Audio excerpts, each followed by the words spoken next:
ఇది రిలీజ్ లాగా అనిపించలేదు నాకు. వచ్చిన క్రౌడ్ గానీ ఉన్న భావోద్వేగాలని దృష్టిలో పెట్టుకొని చెప్తున్నాను.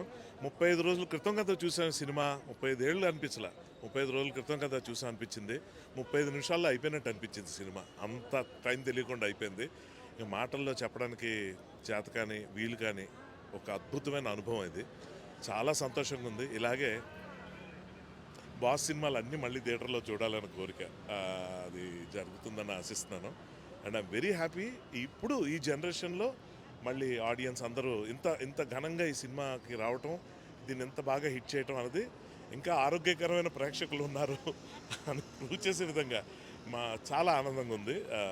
ఇలాంటివి ఇంకా ఇంకా చాలా జరగాలని మనస్ఫూర్తి కోరుకుంటున్నాను. Thank you. ఏదండి? 3D of course 3D yes.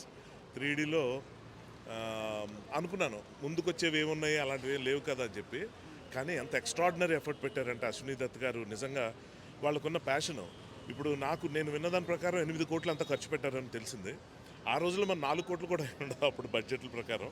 But రిలీజ్కి అంత ఖర్చు పెట్టి ఎందుకు చేశారా అని నేను కూడా చూసేదాకా నమ్మబుద్ధి కాలేదు. సరే ఏదో ఉంటుంది అనుకున్నాను, కానీ చాలా చాలా చాలా ఆశ్చర్యం గురి చేసిన 2 విషయాలు ఏంటంటే, ఒకటి విజువల్. ఆ 3D కోసం ఎంత తపన పడ్డారో, డ్యామేజ్ అయిపోయిన ప్రింట్ని పట్టుకొని నెగిటివ్ లేకుండా పాజిటివ్ మీద చేయటం. అది అఫ్కోర్స్ టెక్నికల్ టర్మ్స్ అందరికీ అర్థం కాకపోవచ్చు, కానీ ఒక అనుభూతికి మాత్రం గురి చేసిన విషయం మాత్రం నిజం. అలాగే ఇళయరాజా గారి సంగీతం గురించి ఇవాళ నేను ప్రత్యేకంగా చెప్పడానికి లేదు, కానీ నాకు గొప్పగా అనిపించిన విషయం ఏంటంటే రీమాస్టర్ చేశారు.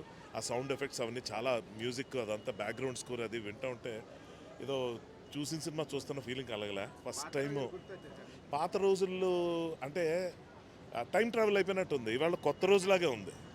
పాత రోజుల్లాగా అనిపించలే, పాత సినిమాలాగా అనిపించలే. కొత్త సినిమాకి వచ్చినట్టే కొన్ని సీన్లు మర్చిపోయాం, కొన్ని చాలా కొత్తగా అనిపించాయి.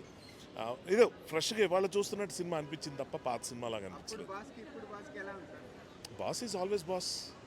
ఎలా ఉంటుంది? శ్రీదేవి గారు అప్పుడు ఇప్పుడు అదే అంటున్నానండి, వీళ్ళు ఎప్పుడు ఉంటారు, మనమే ఉండం. రానివ్వండి, అది వేరే టాపిక్, ఇది వేరే ఎమోషన్, అంతేనండి. All the best.